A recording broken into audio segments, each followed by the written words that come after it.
Welcome students, स्वागत है आप सभी का एग्जाम डी के यूट्यूब चैनल पे।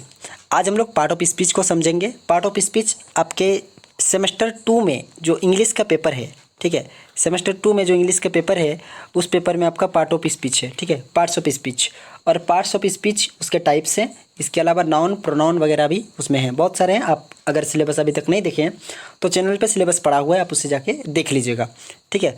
तो यहाँ पर हम लोग सबसे पहले इसके डेफिनेशन को समझते हैं, इसके पार्ट्स को समझते हैं और उसके पार्ट्स के जो डेफिनेशंस हैं उसको समझेंगे। तो सबसे पहले इसके डेफिनेशन को देखते हैं। All the words in English are divided into 8 groups according to their works they do in a sentence. Each group is called part of speech. यानी कि इंग्लिश में जितने भी वर्ड्स हैं, जितने भी शब्द हैं, उनको 8 भागों में बांटा गया है और प्रत्येक भाग को पार्ट ऑफ स्पीच कहते हैं। पार्ट ऑफ स्पीच कितने हुए इस हिसाब से? 8 हुए। तो उसके कितने प्रकार हो गए? 8 प्रकार। 8 प्रकार में पहला होता है नाउन, फिर होता है प्रोनाउन, फिर adjective, verb, adverb, preposition, conjunction, interjection. ये सारी चीज़ें जो है उसके पार्ट्स हैं। अब ये जो पार्ट्स हैं इन्हीं को हम लोग को यहाँ पर डिटेल से समझना है। तो चलिए हम लोग इसको शुरुआत करते हैं। और स्टार्टिंग करने से पहले, सभी 8 पार्ट को समझने से पहले आपके लिए एक इन्फॉर्मेशन है कि जो स्टूडेंट जो है सिल्वर बैच या फिर गोल्डन बैच में है वो सेमेस्टर, अगर आप सेमेस्टर 1 के हैं तो 1 में ट्रांसफ़र हो जाइए, और अगर आप सेमेस्टर 2 में हैं तो उसमें चले जाइए। अब जो है वो सेमेस्टर के नाम से उसके जो बैच है उसको बना दिया गया है, और वहाँ पर आपको जो है उससे जुड़े हुए कंटेंट PDF के फॉर्म में मिलेंगे। तो यहाँ पर एक आपका हो गया सेमेस्टर 1, ठीक है, सेमेस्टर 1। मान लीजिए कि अभी जो पढ़ा रहे हैं इसका PDF आपको चाहिए, तो सेमेस्टर 1 वाले में आपको ज्वाइन हो जाना है। सेमेस्टर 2, ठीक है, अभी जो है ना उसमें, उसके लिए आपको सेमेस्टर 2 में जाना पड़ेगा। और अगर आप सेमेस्टर 1 वाले हैं तो आप सेमेस्टर 1 में ज्वाइन हो जाइएगा, ठीक है। तो ज्वाइन बटन जैसे ही क्लिक करेंगे आपको वहाँ पे सेमेस्टर 1 और सेमेस्टर 2 मिलेगा। हाँ, इससे पहले सिल्वर, गोल्डन और डायमंड था, तो सिल्वर गोल्डन वाला जो है ना उसको, उसमें ज्वाइन मत होइएगा, आप सेमेस्टर 1 या 2 में ज्वाइन हो जाएगा। इस हिसाब से इसमें एक क्लियर आइडिया होगा कि कौन सा स्टूडेंट सेमेस्टर 1 का है, कौन सेमेस्टर 2 का है, ठीक है। पहले वाले बैच में ये पता नहीं चलता था, तो अब इसमें पूरी तरीके से क्लियर होगा और आपको आपका जो कंटेंट है वो PDF के रूप में मिलेगा। हालांकि जितने भी चीज़ें हैं वो वीडियो के रूप में आपको यहाँ पे तो चैनल पे मिल जाएगा, लेकिन अगर आपको उसका PDF चाहिए पर्सनल स्टडी के लिए, सेल्फ स्टडी के लिए, तो आप वहाँ से उस चीज़ को डाउनलोड कर सकते हैं। तो यहाँ पर चलिए शुरू करते हैं हम लोग 8 भाग को। तो पहला भाग हम लोग का क्या आता है? Noun. Noun, a noun is the name of person, place, animal और थिंग्स। यानी कि इंसान, जगह, जानवर और वस्तु, इनके नाम को ही क्या बोलते हैं? संज्ञा बोलते हैं, नाउन बोलते हैं। जैसे John, Ramesh, girl, doctor, cow, dog, Jaipur, college, table, etc। यानी कि जितने भी दुनिया में नाम है ये सारे के सारे नाउन हैं। जितने भी दुनिया में नाम है वो सारे के सारे क्या हैं? नाउन हैं।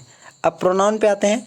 A pronoun is a word use instead of a noun. यानी कि प्रोनाउन वो शब्द है जो कि संज्ञा के बदले में आता है। इंस्टीड का मतलब होता है उसके बदले में आता है, ठीक है। जैसे कि you, we, she, he, it, etc। जैसे कि अगर आप सोचिए कि इसे लिखा हो कि राम इज प्लेइंग, तो राम आपका क्या हो गया? नाउन हो गया, क्योंकि का नाम है। लेकिन अगर बोलेंगे ही इज प्लेइंग तो राम की जगह पर आ गया ही, तो यही होता है प्रोनाउन। यानी कि नाउन के बदले आने वाले शब्द को प्रोनाउन कहते हैं। अब इसके बाद हम लोग आगे बढ़ते हैं। नाउन के बाद एडजेक्टिव। देखिए, an adjective is a word that qualifies a noun और ए प्रोनाउन, ठीक है। आप जब इसको सीरियल में रखेंगे तो आपको ज़्यादा जल्दी और बेहतर तरीके से समझ में आएगा। नाम को संज्ञा कहते हैं, नाम के बदले आने वाले शब्द को प्रोनाउन कहते हैं, और जो नाउन और प्रोनाउन का विशेषता बताए यानी उसको क्वालिफाइज करे वो होता है आपका एडजेक्टिव।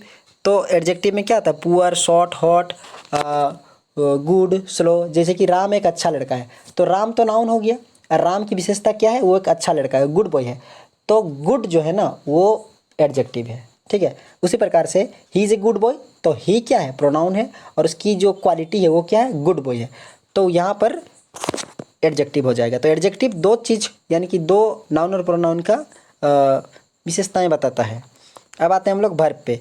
वर्ब क्या होता है? यहाँ पर आप देख सकते हैं, a verb is a word which shows an action, state और पोजिशन। यानी कि जो वर्ब होता है ना वो क्रिया के बारे में बताता है, कोई भी कार्य हुआ इसके बारे में बताता है, तो इसी को हम लोग बोलते हैं वर्ब। इसके कुछ एग्जांपल्स आप देख सकते हैं। Go, read, play, am, is, had, have, will. यहाँ पर हेल्पिंग वर्ब भी हैं, जैसे कि am, is, had, have helping verb होते हैं, और जो मेन वर्ब हैं जो गो, रीड, प्ले, ये सब भी हैं। तो ये दोनों को मिलाकर हम लोग बोलते हैं verb.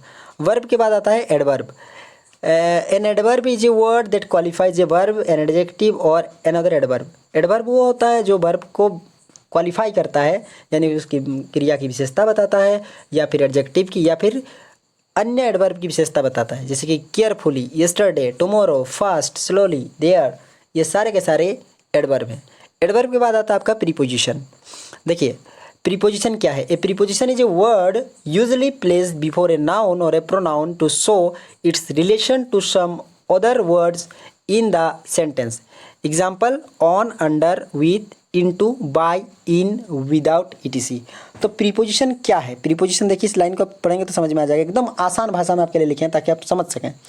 A preposition is a word usually placed before a noun और a pronoun to show its relation to some other words in the sentence. यानी कि प्रीपोजिशन वो शब्द है जो संज्ञा या सर्वनाम के पहले आकर अन्य वाक्यों के साथ या अन्य शब्दों के साथ उसका रिलेशन बताता है। ठीक है, जैसे on, under, with, into, by, in, without, इस प्रकार का। कंजक्शन, ठीक है, तो एक conjunction is a word which join words clause or sentence. एक conjunction is a word which joins words clause or sentence, यानी कंजक्शन वो शब्द है जो कि वर्ड, क्लोज और सेंटेंस को जो है ज्वाइन करता है, जोड़ता है, जैसे कि बिकॉज, एंड, दैट, इफ और बट। ठीक है, ये सारे के सारे क्या है? कंजक्शन है। और इसके बाद जो आपका फाइनली है इंटरजेक्शन।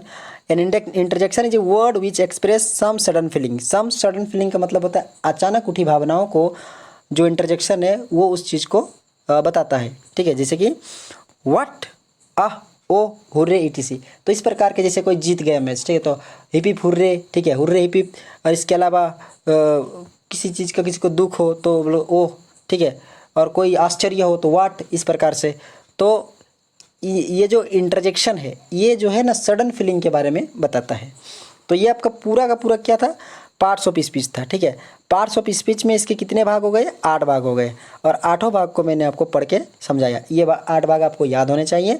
हालांकि क्वेश्चन जो है वो किस टाइप से आएंगे आपको इसको ध्यान रखना है। आपने फर्स्ट सेमेस्टर का एग्ज़ाम दिया, फर्स्ट सेमेस्टर में क्वेश्चन इस प्रकार से आए थे कि बहुत ही मुश्किल बना दिया गया था। ठीक है, हालांकि हिंदी का सवाल अच्छा आया था, तो इससे हम लोग उम्मीद लगा सकते हैं कि इंग्लिश का जो सवाल है वो भी आसान आसान और छोटा छोटा क्वेश्चन पूछा जाएगा, जो कि आप आराम से बना सकते हैं। लेकिन आपके जो अन्य पेपर हैं, ठीक है, वो पेपर मुश्किल या फिर थोड़े से लेंदी हो सकते हैं, तो आपको उन पर ज़्यादा अच्छे तरीके से फोकस करना चाहिए। और बाकी इंग्लिश को आप निश्चिंत रहिए, आपको इस चैनल पर इंग्लिश का पूरा कंटेंट मिलेगा, और अब से जो है कंटिन्यूड कंटेंट जो है आपको मिलते रहेंगे। ये पार्ट्स ऑफ स्पीच से स्टार्टिंग है, इसके बाद नाउन, प्रोनाउन, बाकी चीज़ें आते रहेंगी। ठीक है, तो आप जो है जुड़े रहिए। और फिर से अगर आपको पीडीएफ चाहिए, पीडीएफ नोट्स, चाहे आप फर्स्ट सेमेस्टर के हों या फिर आप सेकंड, अभी तो ये वाला तो सेकंड सेमेस्टर का है, तो अगर आप सेकंड सेमेस्टर के हो, आपको पीडीएफ चाहिए तो आप सेमेस्टर 2 में ज्वाइन हो जाइए। अगर आपने किसी अन्य बैच में ज्वाइन लिया तो आप सेमेस्टर 2 में ये हो जाइएगा, ट्रांसफ़र हो जाइए, तो आपको सारा जो पीडीएफ्स वगैरह है ना वो आपको मिल जाएगा। इससे आपको पढ़ने में बहुत ज़्यादा सुविधा होगी। ठीक है, तो बाकी चीज़ कंटेंट के लिए वीडियो देखते रहिए, इसमें आपको बाकी चीज़ें समझ में आ जाएंगी। इसके अलावा अगर आपको इस लेक्चर से कोई चीज़ समझ नहीं आया या किसी चीज़ पे डाउट है तो आप उसे कमेंट बॉक्स में पूछ सकते हैं। बहुत बहुत धन्यवाद आपका।